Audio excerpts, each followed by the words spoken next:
Hello students. तो आज हम जो न्यूमेरिकल कर रहे हैं उसकी स्टेटमेंट है calculate the number of moles and number of molecules in 4.4 gram of CO2। Also find its volume at STP।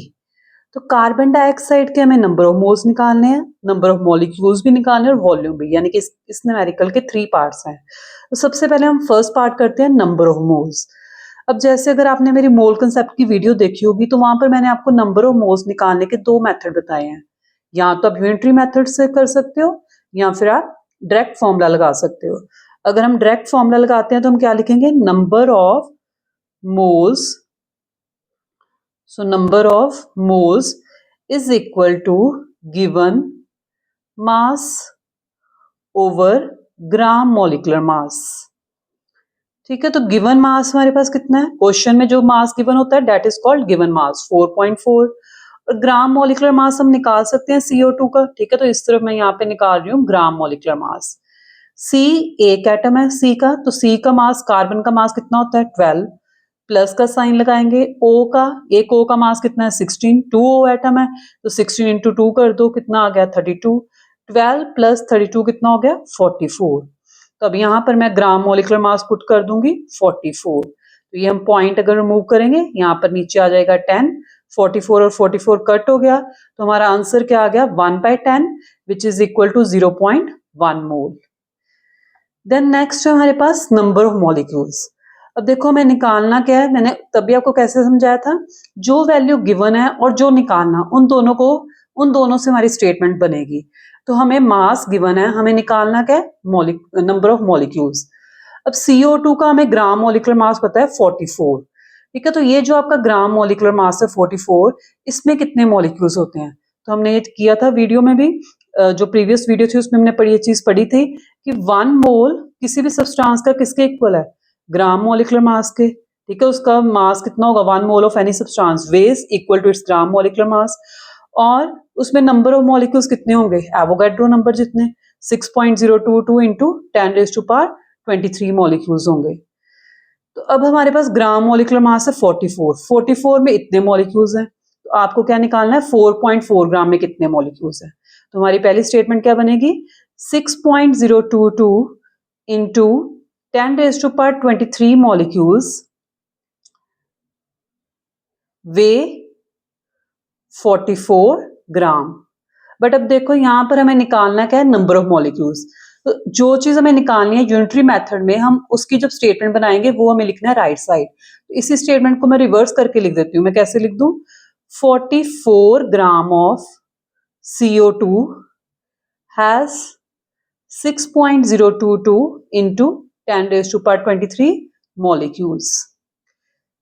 ठीक है, क्योंकि मुझे मॉलिक्यूल निकालना था तो इसलिए मैंने किस तरफ लिख दिया, राइट साइड पर। और मास हमें गिवन था ना हमारे क्वेश्चन में भी, तो मास वाली वैल्यू हम किस तरफ लिख देंगे, लेफ्ट साइड पर।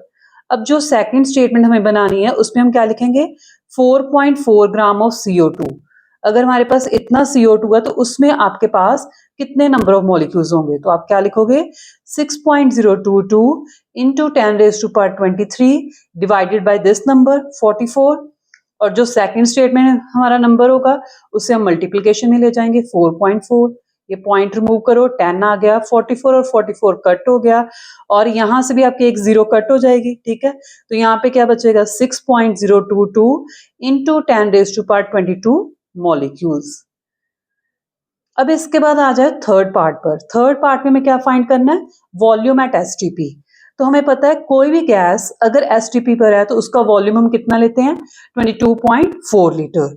तो STP पर जब गैस होगी तो वो जो वॉल्यूम है 22.4 लीटर, वो कितने मास का होता है, 1 मोल का। ठीक है, हमने ये पढ़ा था ना, 1 mole of any gas at STP occupies 22.4 litre of volume. तो 1 मोल मतलब ग्राम मॉलिक्यूलर मास जितना उसका मास होगा। हमें क्वेश्चन में मास गिवन है तो हम मास और वॉल्यूम को रिलेट करेंगे। और CO2 का 1 मोल का मास हमें पता है कितना है, 44। 44 gram of CO2 at STP occupies how much volume, 22.4 litre. अब जो हमें पूछा गया वो हम निकालेंगे। हमें क्या पूछा गया है, 4.4 ग्राम ऑफ CO2 एट STP का कितना वॉल्यूम होगा। तो कितना आ जाएगा, 22.4 डिवाइडेड बाय 44 इंटू 4.4। तो इस पॉइंट को रिमूव किया, 10 आ गया, 44 और 44 कट हो गया। और अब आपके पास आंसर क्या आएगा, ये पॉइंट भी अगर आप रिमूव कर दोगे तो यहाँ पर भी नीचे 10 आ गया, तो ये बन गया 224 डिवाइड बाय 100, जिसको हम क्या लिख देंगे, 2.24 लीटर। तो ये आपका इस तरह से तीनों पार्ट सॉल्व हो गए हैं। तो देखो मेन कंसेप्ट तो हमारा यही यूज हो रहा है, 1 मोल ग्राम मॉलिक्यूलर मास के इक्वल होता है, और उसमें मॉलिक्यूल कितने हैं, एवोगाड्रो नंबर जितने हैं, और अगर गैस है तो वॉल्यूम कितना हमें लेना 1 मोल का, 22.4 लीटर। बाकी हमें अपनी स्टेटमेंट के अकॉर्डिंगली, जो हमें न्यूमेरिकल की स्टेटमेंट है उसके अकॉर्डिंगली हमें अपनी स्टेटमेंट्स बना लेनी है। जो हमें वैल्यूज गिवन है उन दो वैल्यूज को कंपेयर करते हुए आप स्टेटमेंट बनाओगे। जैसे यहाँ पे मास है और निकालना क्या था, वॉल्यूम, तो हमने इसीलिए अपने स्टेटमेंट में भी क्या लिखा, मास और वॉल्यूम को कंपेयर किया। और जैसे अगर सेकंड पार्ट देखें, उसमें मास और निकालना क्या था, नंबर ऑफ मॉलिक्यूल। तो मास और नंबर ऑफ मॉलिक्यूल्स की फर्स्ट स्टेटमेंट, और जो गिवन मास है न्यूमेरिकल में उसके अकॉर्डिंगली हमने नंबर ऑफ मॉलिक्यूल्स निकाल लिए। ठीक है, तो थैंक यू सो मच।